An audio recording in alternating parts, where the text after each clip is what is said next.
could play, they're all here. All the ghosts, they're all here. There are hosts. Hello, everybody around the world, wherever you are. Welcome once again to Golf Connections. I'm Mitch Lawrence here on thegolfdirector.com. And today, a very special Open Championship Month show because I am joined by my good friend, great Philadelphia sports writer, great sports writer. I don't care where you're short sports writer. A shorts, but he writes very small columns. They're a paragraph or two, but they're really good. Mike Kern is here joining me, who happens to be in town. Before we get to Mike, bear with me a second. A couple of people I want to thank. As always, the great Billy Mack, who opened us up with The Old Course. You can find him at billymack.com. And fittingly, Mike, I'm not sure whether you're familiar with Billy Mack and all his great songs. The name is familiar. That song, The Old Course, which is a tribute to, obviously, St. Andrews and The Old Course, but it's fitting because you, we'll get to this later, have covered 3 Open Championships at Should have The been Old 4, Course. yes. I don't want to hear about the should have been. No, I had a family emergency. Okay. St. Andrews, every golfer You see in the what world. happens when I'm with Mike? Yeah. It just dives right into... Oh, yeah. It's Philly. Okay. No, we're in Myrtle Beach. Yeah, well, that's true. Philly South. That's true. Anyway, Billy Mack, billymack.com, you can find him. Also, I want to thank Golf History with Peter Allis iPad app. For those of you that follow the show, you've heard me talk about it many times. If you're into the Open Championship, which we are this month, and the history of golf and the Open, no better place to get information. You could find that at golfhistoryapp.com. To Dottie Pepper and her great work teaching kids the game and some life lessons along the way, you can find her great creation, Bogey, at bogeyteesoff.com. Do that. I know you'll appreciate it. And the Myrtle Beach Golf app, the place to go on your phone for everything about Myrtle Beach golf, including the Golf Director, which you can find on there. And if you're driving down from Philly, boom, you put it on, Bluetooth in your car, listen to the Golf Director programming as you come, learn about the courses, restaurants. You want to listen to me on the way to Myrtle else. Beach? Just for a brief time. For a brief time, Yeah. okay. No, they're going to love this. Anyway, Myrtle Beach Golf app, you can get it on iTunes or the Google Play Store. Okay, Mike, you're here. You came down, as you do. Every year. To work with some courses, write about some courses here in Myrtle Beach. We're thrilled Have to some fun. you. Have some fun. You and I were supposed to play this morning, but there's a little thing called Hurricane Arthur. We're wimps. Well, I said that. Yeah. I mean, I was ready to go because I said, it's Open Championship month. Let's have some Scottish weather, some Irish weather, some UK weather. 20 years ago, I probably would have, but I'm old now, and I look out the window and I'm like, really? Like, the golf course isn't going anywhere. I'll be back next year. And it was the Dye course, though. I was kind of looking forward to that because I've only been there once, and it was a long time ago, and I'd already played the Fazio and the Love, 2 wonderful courses, and I was really looking forward to it. So I think I'm going to go back out there tomorrow and at least look at it. Yeah, I think you should. Yeah. I mean, it's a I got to see railroad tie. I got to see a railroad It's tie. a links-style course. There's a lot of holes on there that really remind you of playing overseas, but you'll get back out there. Pete Dye gave me a great quote one time. And He it said, was? They pay me to build golf courses that beat you up. And I do that for 17 holes. And on the 18th hole, I want you to hit one over one of my things so you come back the next time and play again. He made no bones about it. That's what he does. Well, anybody who actually had a quote that said, life isn't fair, why should golf be fair? You know where he's starting from. It's not a fair game. Pretty much. Anybody that gets into the I game understand. thinking it's fair, I understand. yeah, I understand. we know. Let's talk a little bit about your history before we get to the 6, I believe, Open Championships that you've covered, right? 6 or 7, I got to count them. Well, I'll count them. I got them right Okay. in front of me, unless you're lying on your resume. I wouldn't do that, no. Which could happen. You grew up in Northeast Philly. You pretty much spent your whole life in Northeast Absolutely. Philly. You went to Temple University. I'm telling you things just to remind you That's because I okay. know you're old. You went to Temple University, and pretty much right out of college, the Philadelphia Daily News, I got great very lucky. newspaper. Very lucky. You go and you start working there, you're part-time clerk at the beginning, but that was 79. Yep. And then 82, and it's Bulletin folded. September 1st of 1982 to be exact. You started writing full-time. No. February 1st. See? No, Then, I'll tell you- the info's wrong Well, on your... I'll tell you why. The Bulletin folded. One of the great newspapers, an afternoon paper, which they don't have this anymore, folded. And we needed to hire a high school writer for our suburbs, which we'd never covered. They pointed at me and said, "Do you want to do it?" I haven't looked back. Did you? I was lucky. Growing up, I mean, in high school, did you want to be The a only, writer? Was only it- thing I wanted to do. Who were your idols Oh, growing God. up? Who did you read? God, we had Ray Didinger in Philadelphia. He's in the Pro Football Hall of Fame. I mean, I worked with guys, Mark Wicker, who I still think is the best columnist, just retired, as a matter of fact, in Orange County. He was with us for a while. We had Tom Cushman, Stan Hockman, Bill Conlon. I had one of the great editors, Mike Rathett, teach me the game. And like I said, I got very lucky because there's a lot of people in my business that don't get lucky. And then around 1990, I get to cover golf because our golf writer, Joe Greenday, great former president of the Golf Writers, passed away. And they needed a golfer. And I had been covering golf before that, but not the majors. Right. I've been doing like the local LPGA or whatever. And I've done, next year will be my 25th straight Masters if I make it. Isn't that amazing? You'll make it. There's not many guys in my profession nowadays that will probably ever say that. Yeah. It's Can you, you started covering high school sports, college sports. Right. Football, Baseball, basketball, the whole gamut, yeah. The gamut. And then, as you said, you get to cover golf. Had you played growing up as a kid? We started when I golf was a about game? 15. I mean, I played all sports. I was Right. the jock. I played, and I was about 14 or 15. I didn't know anything about golf, and a couple of my friends played. I thought, yeah, well, why not? My dad looked at me like, what do you, man, Dad, whatever. Saved money. I worked to get a set of they were Jack Nicklaus Golden Bears, I guess they were at the time. I don't know. And we played on a Muni course. Probably cost $5 or $10 at the time to go play, and we had a chip and putt. We would go play 54 holes at night. It's how you learn about. I've taken 2 or 3 lessons in my life when it got really bad, but mostly I just taught myself. So you get to cover golf, and like you said, 1990, you get into really getting into the elite level of Hale the game. Irwin at Medina was my first major, Okay. other than women. I think I made. Well, the McDonald's LPGA at the time wasn't a major yet, but I might have covered a women's open. But that was my first major men's tournament. Were you surprised by it in any way? In other words, you had covered golf at a certain level, was going to a major and actually being there and involved and being in It was the media. different. And kind of, was it a men's different golf. deal? It was pre-Tiger, but Faldo and Norman were big, and of course Irwin made history by becoming, 43 years. I think he's still the oldest to win a U.S. Open, or 45, I think he was. And I was literally standing. This is how golf has changed and the world has changed. I was going to ask you about I that, yeah. walked the whole playoff with him and Mike Donald, and Mike Donald would have been a great story in his own right.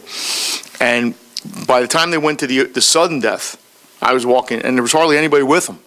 I must have been standing 20 feet from Hale Irwin when he made the putt, and whatever. And I don't think that would happen. Although, Did he slap your hand when he ran around? Well, that was on Sunday when he made the 45-foot putt. Yeah.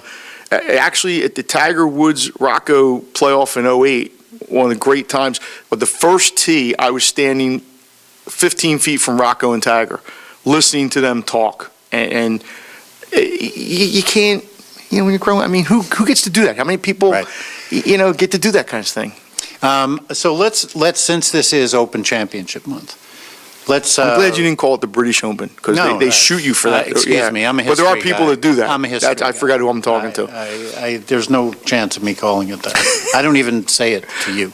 Anyway, we'll just call it either the Open Championship or I the actually Open. saw a guy walking around with a hat once that said British Open. I'm like, I'm sorry. You're please. going, really? Yeah, Really? please.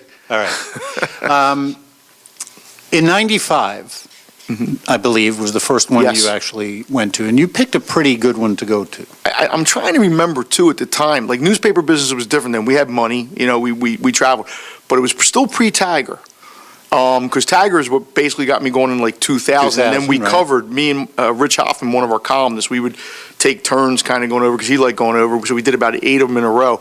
But I don't know why. I guess it was St. Andrews, and I probably went to my boss and said, hey, can I go? And yeah, why not? And, who knew? I mean, you don't know what you're going to get. And then we get one of the great moments in God. I still say, of all the things I've covered, when you think back on it now, 20 years later, John Daly winning at St. Andrews seems impossible. And I've seen a lot of impossible stuff. But that just, when you look back on it now, and Costantino making the putt and the whole deal, and it was, and the next day, they bring John Daly in, as they always do with, they have the post thing the next day. He walks down to the beach right next to St. Andrews where they film Chariots of Fire. He's got the claret jug. And Jeff Root of Golf Week now, Sure. or Golf Channel, whatever, he was there. So he gets a picture taken so he goes, Mike, jump in. So I get me, John Daly, and the claret jug. And there can only be 3 or 4 people that have that picture. Jeff, me, maybe somebody else. And a couple years later, John signed it. And I've got that hanging in my... Did you try to grab the claret jug and push him out of the way and just get a picture with it? It was, but it's me, John Daly, and the claret jug on the beach of St. Andrews. Yeah, I mean, you can't make that up. Now, was this your very first trip to St. Andrews? Oh, first trip to I'd Scotland. never seen it. Didn't eat for a week and a half because I had underestimated the food. Well, see, that's another thing. That's a whole other But show. You probably weren't prepared for it. I You're wasn't from Philly. prepared, and the meat wasn't good. So I had to get used to, but that particular trip, I basically existed on Diet Coke, potato chips. By the time I went the second time, which would have been, I guess, 2001 or 2002, it would have been, I knew kind of what to do better, so I figured out that Italian was good, Right. fish and chips were great, Chinese was good, so I know what I can eat, no dairy products, and you drink a lot of single malt scotch, by the way. Really? And I'm not a drinker. I hadn't thought about that. I'm not a drinker, but when I go over there, Cheers. I'll do what the locals do. When we're in St. Andrews, every golf person should go to St. Andrews once. You got to. It's just, it is what it is. And there's a guy in there, a liquor store, and my friend wanted me to bring a bottle back of something that they didn't sell in the States. So I'm in there. So he's giving me a lesson in single malt. So he takes me in the back. He's got moonshine, his version of moonshine. So he goes, here, take a sip of this. I go, oh, God, no. So he goes, here, and it was like 180 proof. He goes, put a little water in it. He put a little water in it. It was the best stuff I'd ever drank in my life. Water releases. So I had a lesson that I could have never gotten anywhere else probably, and there's all kind of stories like that. Were you, I'm always interested for listeners who may not have gone, and I agree with you that if it's a bucket list trip, save up however long it takes, Yeah. if you love the game, because until you stand at the 18th green and you're right in front of the R&A and the British Golf Museum and Old Tom's shop, Oh, yeah. you don't have any clue how powerful it is. But when you first went that week and you got there, what were your immediate impressions? I know it was the Open Championship, so it was kind of a big week. Well, everything anyway. was kind of new. I mean, we didn't sleep for about 45 hours. Myself and Joe Giuliano, my compadre from the Inquirer, we go everywhere together. We got over there. We went and played golf. Somebody had set us up at Loch Lomond. I can't remember. So we were basically on fumes at some point, and we're staying in the dorms at San Salvador, which is one of the dorms of St. Andrews. You wake up in the morning, you walk outside, and the first tee is 200 yards that way. And I'm like, my God. And on Sunday, what people don't understand is every Sunday, except for the Sunday of the British Open, it's a park. So we're walking around, and I'll never forget this. Scott Simpson's children were playing in the road hole bunker. They were just playing. Right. And I'm thinking, like, if that was America, they'd shoot you. They'd have armed guards. And their attitude, I've always found it so refreshing over there, that they say on the scorecard, we'd like you to play in 3 hours and 38 minutes. And danged, if you don't take a pull cart and you go out and the wind's, and when you get done, you look at your clock, oh, boy, we played in 3:40. How is that possible? Right. And in America, boy, we've been out here 4.5 hours, guys. Can we please get through these lists? I don't Yeah, understand. they're really upset if it's 4 hours, And they'll get you off. One the course. time I was and every little town has their little course. So we showed up one time, and here's a mother, father, son, daughter, dog walking down the first fairway. And I'm laughing. I'm like, this is tremendous. It's what golf should be. Exactly. Totally agree. Exactly. But, All right, so you get to see in 95 that miraculous ending to that tournament. John Daly almost swallowed his cigarette, as I remember. Daly, Constantino Rocca, the putt from the Valley. Girlfriend du jour, whatever. Yeah, Betsy something. I can't I don't know if it remember, was but her or that not. It might have been, might not have been. But that whole scenario was a first Open to cover and go to must have pretty much blown you away in terms of golf coverage. It was, and I'll never forget the guy who was the PR guy at the time said, that we have a saying over here. There are Open Championships, there are Open Championships in Scotland, and there are Open Championships at St. Andrews. And what they do at St. Andrews is they bring all the champions. It's the only venue where they do that, so it's every 5 years. And all the champions are there. So there's like 20, whatever there was at the time, and they just make a really big deal of that. They treat golf different than we do. Not that we treat it wrong. I'm not saying that we're wrong, because they're starting to get Americanized, which is scary. But it's just the whole thing of being over there. It's just it's kind of mind-boggling. Yeah. Now, as you go over more and more, you get a little more used to it, and it doesn't have quite. But I'm trying very hard to go next year, come hell or high water. I'm going to figure out a way, and it might be my last time, because who knows with our business and all. But you cherish them now. I mean, when I was there in 2010, I mean, it's like I wish I had known you then, because I was there about 3 weeks before. in 2010. Yeah.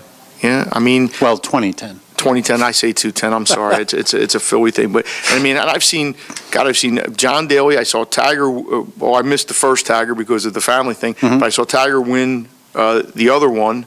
I saw Ernie Els. And, Okay, wait, let's get to this, because I actually have, You've prepared this You've show. prepared this. The next one you went to was in Muirfield. Muirfield. In 2002. What a course that is. Muirfield's great. I actually have been to that. But in 2002, and this is why we brought Hurricane Arthur to you today, to remind you of what might have been the worst weather on that Saturday specifically. Tiger had an 81. But I remember watching on TV. Mitch, first of all, I think, this is my opinion, I think Tiger would have won all 4 majors that year, because I think he would have won Muirfield, and I just don't think he would have lost to Rich Beam. God bless Rich Beam. Yeah. Rich Beam played great. So we're there on Saturday, and I don't have a Sunday paper. I'm one of the few people. So at the time, there's no internet at the time, really. I'm not doing anything. So, okay, I have a free. So Joe and I go golfing in the morning. Wherever we went, it was we're driving to the course when we got the radio on. And it was pretty out. It was, guy on the thing goes, "Oh, it's looking filthy over there." Okay. And we turn, and my intent was to walk 18 holes with Tiger. That's what I was going to do. I'm there. I'm with him. And we got there, and it was coming down sideways, and it was bad.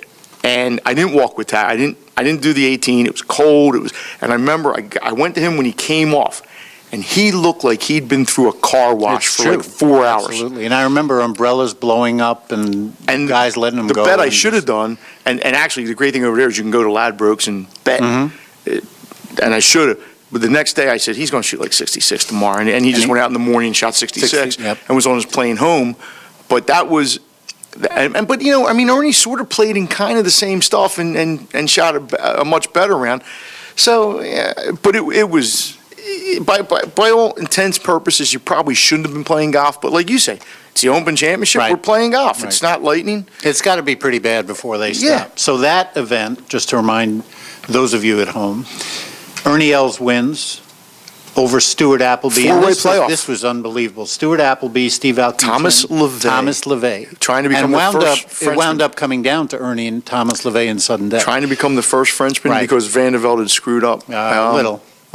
And Ernie almost goofed it, but he hit. I remember he hit 2 great sand shots from like. Remember one with the ball below his feet? Oh my God! I would have made Yeah. a 10. I mean, Yeah. so it was. And Ernie, look, Ernie's a 4-time major champ. So Okay, so Ernie figures in the next one you go to, which Yes. is in 2004 at Troon, where I had the single toughest day of golf I've ever had at Troon. Raining, 4-inch rough. It was near the open, thick rough, narrow fairways, just brutally impossible. what you doing the postie stamp? I always wanted to play the postie in- stamp hole. I bogeyed the postage. Would you hit like a But- driver? No. I'd Yeah. be lying. Yeah. I'll tell you something, but I'd be Yeah, lying. I okay. was so blown away by the actual hole. Oh, Because again, until you stand on that it's tee and you think, okay, this is just a short par. 110 yards Yeah, or whatever it's it is. nothing. Yeah. But boy, oh my God. Any argument you have about long golf holes, just go to that hole and you'll understand. All right, so you go there in 2004, and again, Ernie's in a playoff. Phil Mickelson finishes third, Lee Westwood fourth. Phil only lost by 1 shot, I think, out of the playoff, if I recall. And the winner of that particular one, which is, one of those you Todd talk about, Hamilton. Rich Beam at the PGA, Todd Hamilton wins the British over Ernie Els. It's the game. It's the game. They can't all be Tiger Woods. And I remember one shot he hit, he chipped with almost like a hybrid. When nobody was doing that. Nobody was Right. doing that. Right. Now people do Now that. we look at it and we go, yeah, everybody does it. And I But it was remember pretty Troon. bold play. I remember Troon the one day I was on the tee because you could kind of walk up to the first tee. You're Tiger, I'm me, and you're sitting there. That's the first time anybody said that to me. You're a Tiger, and Well, do you want it? I mean, nowadays that's not. It doesn't mean what it meant 10 years ago. all right, that's a whole different show. Yeah. All right, so the next year you get to go consecutive years. Yeah. 2005, you go back to the old course to see one of the great performances by anybody, and Tiger was the man, wire to wire, his 10th major. His second title at the old course, second career slam at age 29. He beats Colin Montgomery, who Like a drum. Just probably figured, all right, I'm sort of close, Well, and I got a chance, but The thing I remember was first of all, Tiger was 3-1 the day before the tournament, and I just should have walked in and put 100 pounds on Tiger. So the next day he shoots, he opens with whatever 66. He was 1-3 by the next day. So I write after, I don't know if it was after the first round or the second round. I wrote the tournament's over, whatever. Some guy emails me, how can you say the tournament's over? So I replied, I said, well, because Colin Montgomery said it's over. And he's the guy, and I mean, Colin knew it was over. But back in those days, that was what Tiger did. It's, it hasn't been that way for a while, but when he, the tournament was over. It was just go home. It's just a matter of what he's going to do. And you were watching history, and it was great. I mean, it was, but the weird thing, I don't want to get ahead of myself. let me just ask you, because most people have no idea how the media kind of works, and it's a different game today. I mean, you and I saw each other at Pinehurst a Right. few weeks ago. The media centers, the way everything's set up. In the old days, you used to really be able to walk. Without the internet, you didn't have this speed where everything had to be shot by shot. Right. But where was it when you, in 2005, if you can remember back there, were you out on the course? Were you in the media center, I mean, whatever it was? I tell people all the time, you could technically cover the tournament without leaving the media center. Right. I mean, I could write, my job is to write good stories. I could write a good story probably sitting in my living room. Mm-hmm. Don't tell my bosses that. Yeah, this isn't going anywhere. This isn't so you going don't have anywhere. to worry. But when you're there, you do get like when Tiger won in '97 in Augusta. I remember, and my story won a Golf Writers Award. Mm-hmm. First time I won that, and I got a quote from Ron Townsend. It's Ron Townsend, right? Who was standing under the oak tree. If people aren't familiar with Augusta, it's right in front of the. He just happened, and I just happened to see him, ask him a couple real quick questions, and I put it in my story, and it made all the difference in my story because I had those quotes, and I don't know how many other people did. And so you can't just now on Sunday at Augusta or Sunday at most majors. If watching on TV is usually the way to do it because there could be 100 different things going on. But at Olympic in 2012. We were a conjoined product with the Inquirer for about 2 months, a failed experiment. But so I wasn't the guy writing the leads. Joe was the guy writing the leads. I was the column guy. So I went out and I was writing a column every day. And the first day I followed Tiger, Bubba, and Phil. I got up like 4 in the morning because they were teeing off. And the first 2 days I followed. So I walked about 36 holes with Tiger that week, maybe 40, I don't know, somewhere. Because on Sunday I followed him too. And that was. I was out there. And a lot of guys do that. But that was neat because I didn't have to worry about who was winning the tournament. Right. You didn't have to follow the big story. You could just I was concentrate writing on my that. story. I was concentrating on, but it's really hard to be able to do that with deadlines the way they are now. To be out on the course following or whatever, and then run back to the meetings because almost half the time you're kind of writing or trying to write some of your lead before they actually finish because you might only have an hour and a half to write, as in the old days, you might have 5 hours or 6 hours. It was a different game. Yep, and also now with the media centers the way they are in the interviews that are done, because most people have to incorporate those quotes. Right. So you got to be back there when they finish the round. You got to go through all that. It's a different game. We live in an instantaneous world now. And when I go to Scotland, and I've never covered a British Open in England. All the ones I've covered have been in Scotland for Why whatever aren't you at the Hoylake this week? I wish. To be honest with you, if it didn't cost so much money and there probably would have been a chance, but Tiger might get me to the PGA, but like I said, next year I'm going to try to get to St. Andrews. But when you're over there, you're so far, when it ends here at I don't know, what is it, 7 o'clock, it's only 2 o'clock over there. So you're really, living, it's a much easier thing. Now, you're still writing in an hour and a half or 2 hours because you got to get in for your deadline. Sure. But I mean, it's covering over there. It just seems like it's, what's the right word? I don't want to say easier. It's not easier, but it's kind of less. I think you just have more fun. Well, that's a great thing. Yeah, and fun might not be the right word either, but it's just. See, I think, and this is going to be deep right now, but I think that it's the connection to the spirit and the history of the game.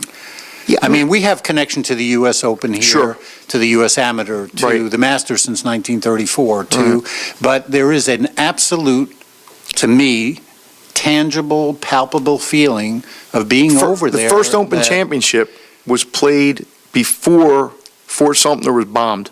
Think about that. I mean, when you think about that, when you put it into those, because I was looking at it, because I was doing my British Open preview, some of my British Open preview, I'm thinking 1860, let me see, Civil War hadn't started yet. That's kind of, Yeah. but when I was over there in 210, one of the reasons I went, I said, well, I'll blog it. I'll send like an extra story in every day.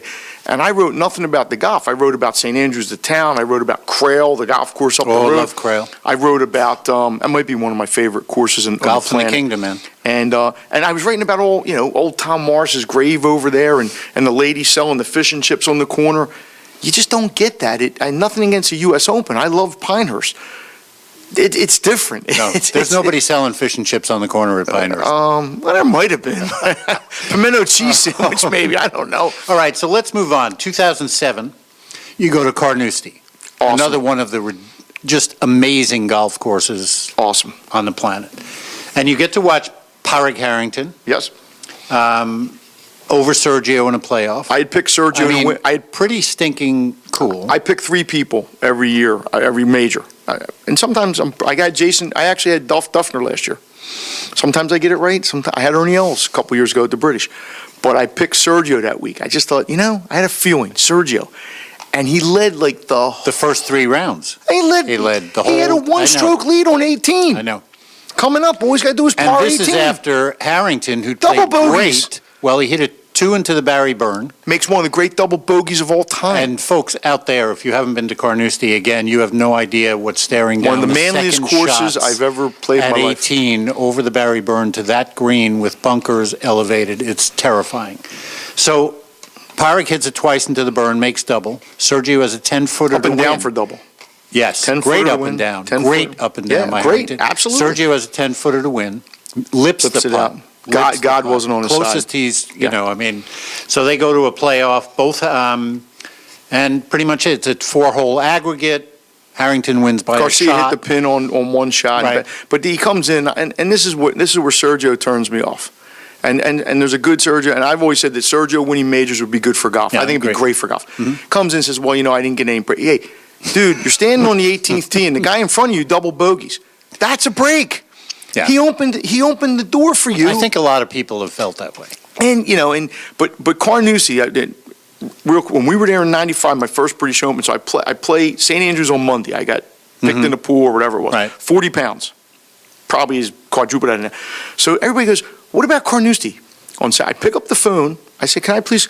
I get Carnoustie on the phone. They said, "I said, well, we'd like to play Tuesday. There's 8 of us. Would you like to play the championship course?" Well, yeah. Okay. How about 1 and 110? Okay, that'll be 40 pounds. Would you like a trolley? Sure. We went and played Carnoustie, and this is back when I could play. First 11 holes, the wind's kind of with us. I'm playing. I'm like 4 over par. I'm playing really good. 12th hole, the wind's into us. I hit driver, 3-wood. I nail a 3-wood to 4 feet, make the putt part. The last 6 holes, I must have played. So you hit driver, 3-wood, I popped the driver and make up, a putt to par the hole. par to hole. That's my par. Driver, 3-wood. I love that. And the last I love 6 that. holes, they just killed me. And finally on 18, at some point, I think I just picked up and said, I went and had a beer. Because that's Carnoustie. When the wind changed, and it was just, and I've never played Muirfield. Now, they tell me Muirfield's pretty auspicious. Carnoustie to me, I'm thinking, I played well the one time I played Oakmont. Carnoustie to me, if there's a manlier course on the planet, I want to see it, because that to me just, ate my lunch, let me have fun for 12.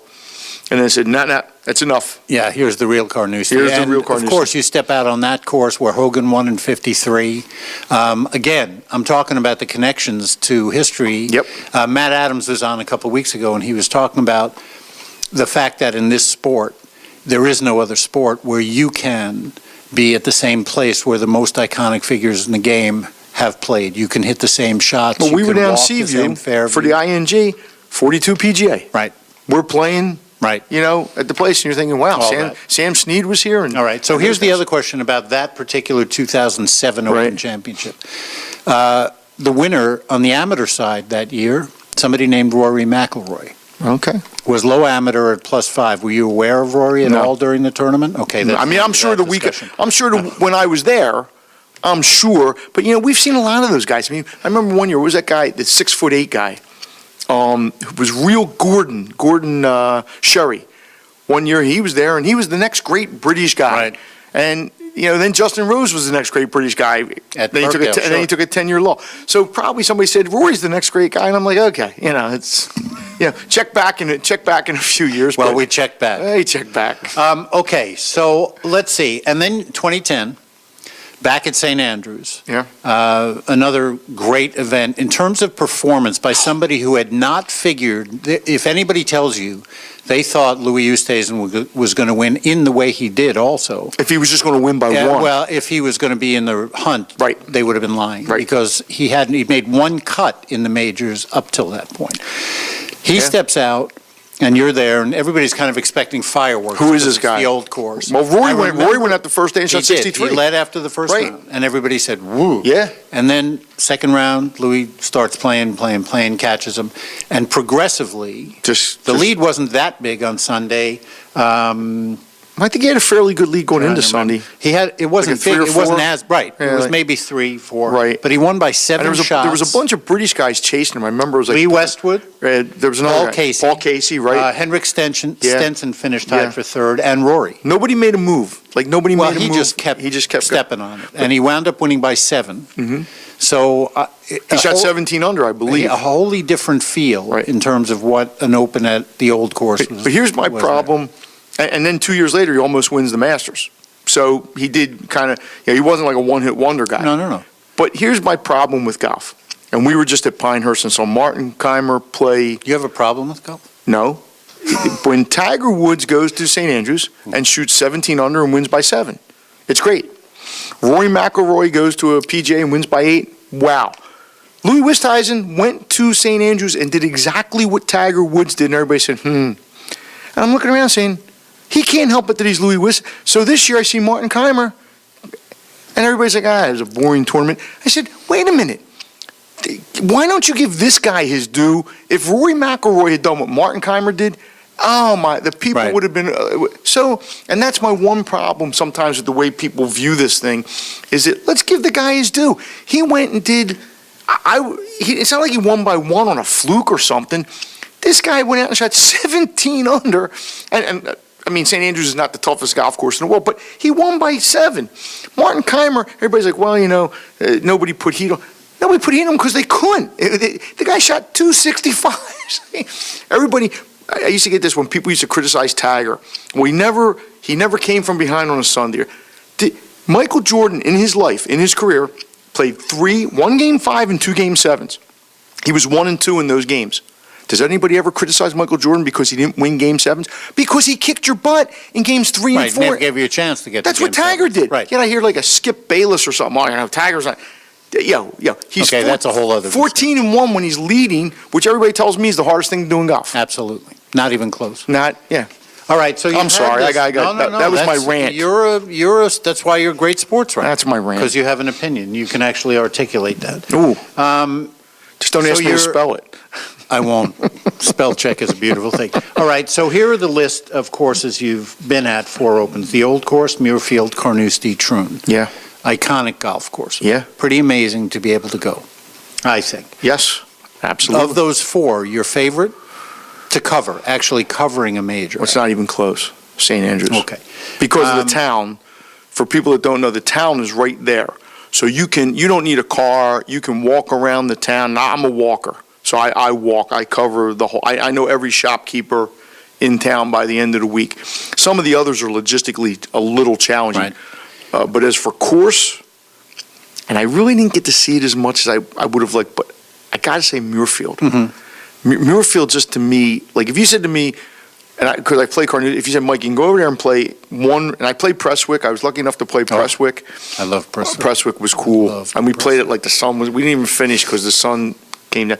But Muirfield just looks like a lot like Carnoustie, but it looks more like a golf course. Carnoustie's kind of wilderness by the sea. I mean, how many courses are by the sea where you can hear the sea, but you never see the sea? Amazing. Yeah. And that's Carnoustie. All right, so we get a feel for that. I asked you about the history and the feeling of the history. I think we get a pretty good idea. Off the golf course, this is going to be a tough question. Off the golf course during the times you covered the Open, favorite story? That can be bar, restaurant. Well, I know this is, I'm putting you on the spot here. Well, I mean, And some, well, it's online. You can say I anything you remember want. at St. Andrews one year, I was trying to get somewhere to see Jack Nicklaus, I think, if I recall. And the guard goes, "You can go there." So I'm like, "Yeah, I want to go there." "You can go there." I said, "Yeah, I know. That's what." It took me about 4 times to figure out he was saying you can't go there. So every once in a while, the language comes into question. But I remember times eating. I mean, there was some closing some, and I'm not a drinker. Like I mean, but leaving some bars late and I fell in love with Tennent's Lager. I don't know why. It's like their version of Budweiser. I guess it's not. I can't drink that dark stuff. I'm not. Guinness, yeah. Can't do it. I mean, I remember one time I was in a bar, and a guy wouldn't. He says, "Your money's no good here." I said, "Well, what do you mean?" He goes, "No, you're over here. You're from the States." He goes, I said, "No, your money's no good here." And he introduced me to Black Bush Mills, which was a pretty good introduction. There you go. I mean, one night we're in St. Andrews. There was a fish and chips place. Just a little fish and chips place, but pizza, fish and chips, whatever. And I'm in there, and Sam Torrance comes walking in. It's about like 11:30, 12 o'clock, and he's a little torched. And I just played his course over at St. Andrews Bay. Sam, played your course. He sits down, pulls up a chair, starts talking to us. Like I was his long lost buddy, and that's kind of how people are over there. They and maybe it's a tourist thing because maybe they understand that but I really do kind of think they open up their arms. And I'm not saying people here don't do that. I don't mean that at all. But I think it's just, and I remember talking to a good friend of mine who grew up in Scotland above where St. Andrews is, and he said, "You don't realize, Mike, people lead a harsh life over there. It's not an easy life. And there's times in the winter where we only get like 4 hours of sunlight and it's cold and I never thought of it that way. I'm thinking, boy, you live in St. Andrews, that must be great. Right. But maybe the person living 10 minutes down the road, just trying to make a living on his farm or something, or, I don't know. But it just seems like people are happy over there, at least when I saw them. I think they're much more of a day-to-day kind of, let's see what we can do with the day, and then they go to bed, and then they get up and do it again. That's always the feeling that I got, and it doesn't matter who they are. It doesn't matter what relationship to the game they have, they don't have, I'm with you in terms of... And the telly is different over there. I hate the telly. I'm a big television person. I watch way too much. So you're saying that they don't accommodate you when you go over there? They always have like one American station with like Miami Vice reruns on, which is okay.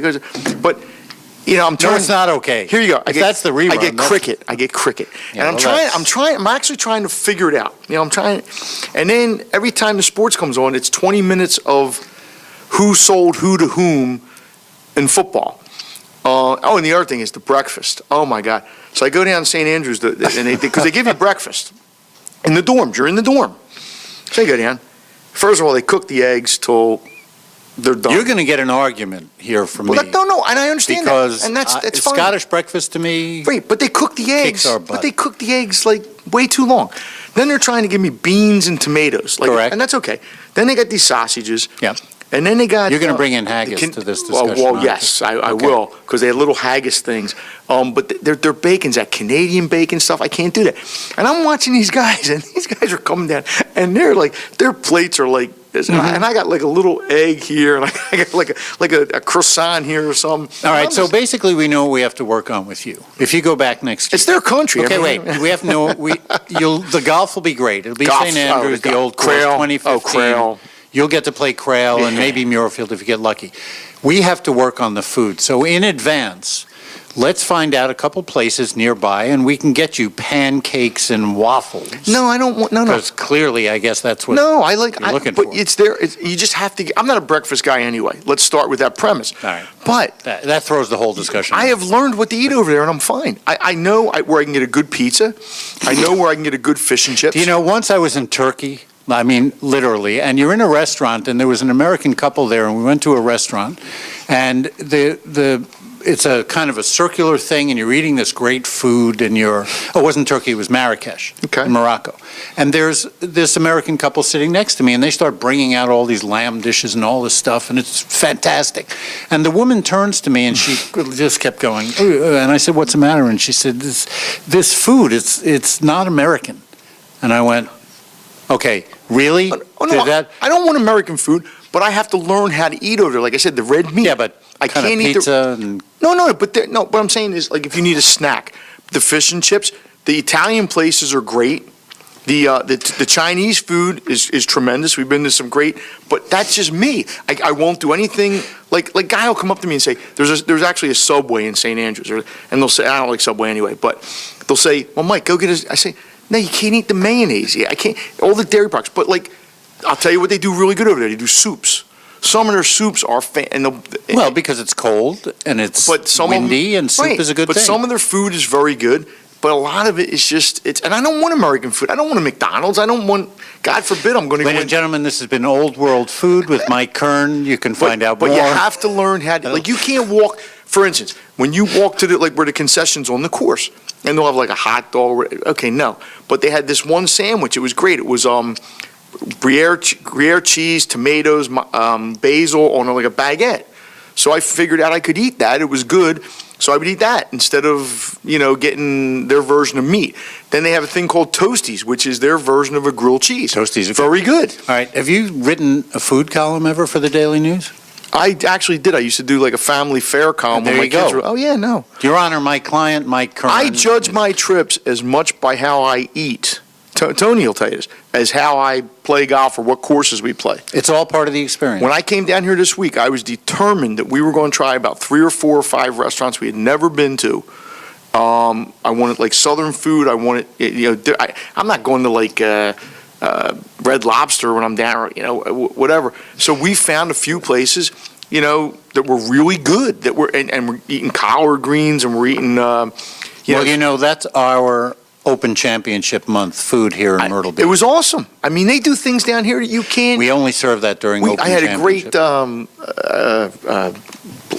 fish sandwich the other night up someplace on the waterfront. It was. I'm not going to get that at home usually. I mean, fried chicken, they do that like nobody's business down here. Brunswick stew. Oh man, Brunswick stew. I'm happy your eyes just lit up. Yeah. Can we get off the food for a second? You're the one that brought it up. Okay, wait, yeah, but who knew? Let's wrap this up by saying Royal Liverpool coming up July 12th.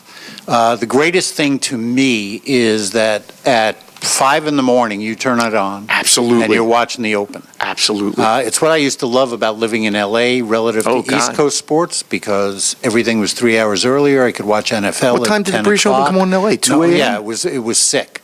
But I loved it because I would either Yeah. record it or I'd get up early. 2 weeks from now, or actually exactly 2 weeks from today, the Open will be going on at Hoylake. Mhm.